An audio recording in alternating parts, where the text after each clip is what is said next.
بسم اللہ الرحمن الرحیم۔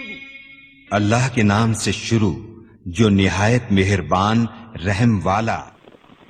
پیام لے کے جو آئے صبح مدینے سے، مریض عشق کی لائی دوا مدینے سے۔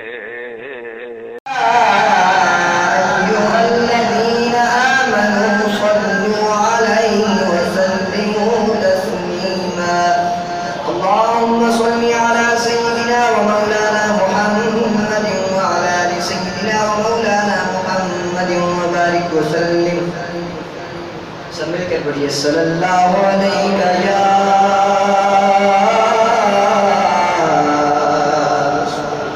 رسول اللہ، وسلم علیہ یا حبیب اللہ۔ آواز بلند پڑھیے، صلی اللہ علیہ یا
واجب سے تعظیم حاضرین محفل و شیطان مصطفیٰ کریم علیہ السلام جان نثاران صحابہ کرام اور محبان اہل بیت نظام عقیدت مندان اولیاء کرام اللہ جل جلالہ کا بے حد بے حساب اور بے شمار شکر ہے کہ جس نے ہمیں جمعۃ المبارک کی ان بابرکت ساعات میں اپنے گھر میں بیٹھنے کی توفیق عطا فرمائی۔ اس پر اس کا جتنا بھی شکر ادا کیا جائے کم ہے۔ آج جس موضوع پر اور جو باتیں میں نے آپ کے سامنے رکھی ہیں وہ انشاءاللہ شان بیان ہوگی خلفائے راشدین، نبی کریم علیہ السلام کے چاروں یاروں کی شان بیان۔ ہمارا کوئی یار ہو، کوئی دوست ہو تو اس کی کوئی بات بیان کرے، کوئی اس کی شان میں کچھ کہے، کوئی اس کے اوصاف بیان کرے تو ہمیں بڑی خوشی ہوتی ہے۔ تو جب ہم مصطفیٰ کے یاروں کی بات کریں گے تو مصطفیٰ کو بھی خوشی ہوگی۔ اس لیے ہم آج خلفائے راشدین کے بارے میں بات کریں گے۔ سب سے پہلے بعض الانبیاء بالتحقیق سیدنا ابو بکر صدیق رضی اللہ تعالیٰ عنہ کے بارے میں بات کرتے ہیں۔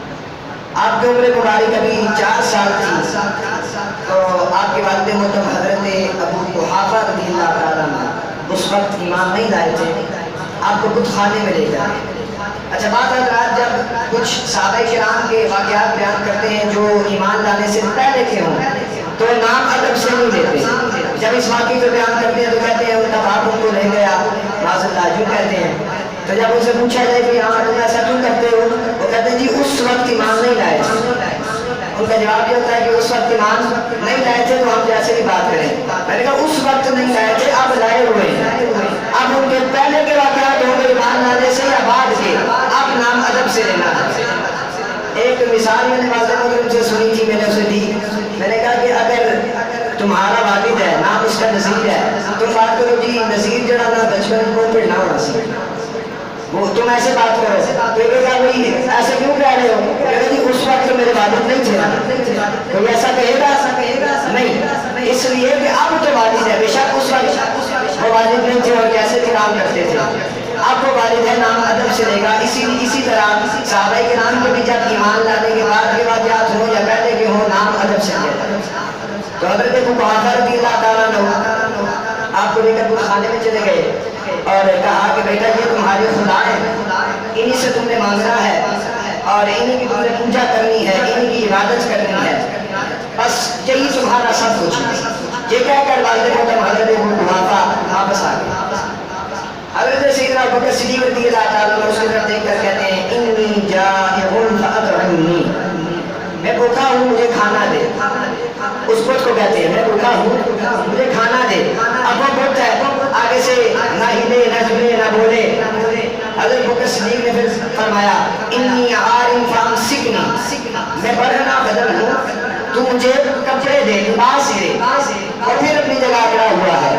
حضرت سیدنا بکر صدیق رضی اللہ تعالیٰ عنہ کو اللہ تعالیٰ نے عقل سلیم عطا فرمائی تھی۔ ایک پتھر اٹھایا اور اس کو مارا، اتنا زور کا مارا کہ بالکل ٹوٹے ہو گئے، بالکل ٹوٹ گیا۔ اب جب وہ گرا تو آواز پہنچی والد محترم کے کانوں میں، جا رہے تھے اپنی گلی میں، واپس آ گئے۔ بیٹا یہ کیا کیا؟ یہ تو تمہارے خدا تھے، تم نے ان کو گرا دیا۔ فرمایا وہ میرا خدا نہیں ہو سکتا جو میری ہی سچ برداشت نہ کر سکے، جو میرا ہی بات برداشت نہ کر سکے وہ میرا خدا کیسے ہوگا؟ تو حضرت ابو قحافہ نے انہیں چانٹا مارا اور کھاتے آئے۔ گھر لے کر آئے تو حضرت سیدنا ابو بکر صدیق کی والدہ نے ان کو یہ ماجرا بتایا تو آپ نے فرمایا کہ اس کو کچھ نہ کہو، کیونکہ جب یہ پیدا ہوا تھا تو مجھے آسمان سے آواز آئی تھی، اے اللہ کی پاک لونڈی تجھے مبارک ہو اس بیٹے کی، اسمہ فی السماء الصدیق محمد صاحب و رفیق، اس کا نام آسمانوں میں صدیق ہے اور یہ محمد کریم کا رفیق ہے۔ وہ کہتی ہے مجھے نہیں پتا کہ محمد کون ہے، یہ معاملہ کیا ہے، مگر میں اتنا ضرور سمجھ گئی ہوں کہ یہ ہماری لائن کا نہیں ہے اور ہو سکتا ہے وقت آئے کہ ہمیں بھی اس کی لائن پر چلنا پڑے۔ اور ایسا ہوا بھی کہ وہ نبی حضرت بکر صدیق کے والدین بھی ایمان لائے، آپ کی زوجیں بھی ایمان لائی اور آپ کے اولاد بھی ایمان لائی۔ تو یہ جو واقعہ ہے یہ حضرت ابوبکر صدیق رضی اللہ تعالیٰ عنہ نے خود نبی کریم علیہ السلام کی محفل میں بیٹھ کر سنایا. جب سنایا سارے صحابہ سن رہے تھے تو اللہ تعالیٰ کا پیغام جبریل کے ہاتھوں بھی آ گیا. اب کیا ہوا کہ جبریل آ کر کہتے ہیں کہ صدق ابوبکر وہو الصدیق، یہ اللہ کا پیغام ہے کہ ابوبکر سچ بول رہا ہے، یہ واقعی صدیق ہے. اس دن کے بعد آپ کو ہم سب جب بھی نام لیتے ہیں تو صدیق اکبر کہتے ہیں. کوئی ہمیں لقب دے تو وہ بس اتنا ہی ہوتا ہے جتنا وہ دے، مگر اللہ اکبر ہے، اللہ بڑا ہے، تو اس لیے ہم نے بھی صدیق اکبر کہنا شروع کر دیا ہے. ہم صدیق اکبر کہتے ہیں. اور نبی کریم علیہ السلام کا آپ سے کتنا پیار تھا کہ ایک مرتبہ کسی صحابی کی آپ سے کوئی لفظش ہو گئی، کوئی بات ہو گئی، تو نبی کریم علیہ السلام ممبر پر جلوہ فرما ہوئے اور ممبر پر جلوہ فرما ہو کر کہنے لگے کہ ان اللہ، جب میں یہاں پر تمہارے پاس اللہ کی طرف سے آیا تو فقلتم کذبتا، تم سب نے مجھے جھٹلایا، تم سب نے کہا کہ تو جھوٹا ہے، مگر ابوبکر نے کیا کہا، آپ سچ فرماتے ہیں، تو تم میری خاطر میرے اس یار کو کچھ نہ کہو. اتنی محبت تھی حضرت سیدنا صدیق اکبر رضی اللہ تعالیٰ عنہ سے. اور آپ کا کیا پیار تھا نبی کریم علیہ السلام سے. نبی کریم علیہ السلام نے ایک مرتبہ انگوٹھی دی حضرت ابوبکر صدیق کو، بھی جاؤ اس کے اوپر اللہ نقش کروا لو، اللہ لکھوا لو اس پر. حضرت سیدنا ابوبکر صدیق اس کو لے کر چلے گئے انگوٹھی والے کے پاس. اس نے جب لکھا اللہ، تو آپ نے کہا اتنا کافی نہیں ہے، اس کے اوپر یا رسول اللہ بھی لکھو، اس کے اوپر یا رسول اللہ بھی لکھو. جب لکھوا کر آئے نبی کریم علیہ السلام کی بارگاہ میں تو آپ نے فرمایا کہ ابوبکر تجھے ایک نام کہا تھا، تو 3 کیوں لکھوا رہا ہے؟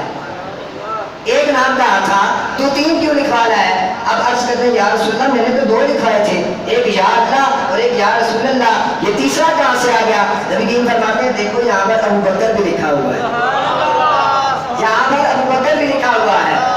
جو اللہ کی یار کو نہ چھوڑے کسی معاملے میں، ساتھ ساتھ رکھے، اللہ اسے کیسے چھوڑ سکتا ہے.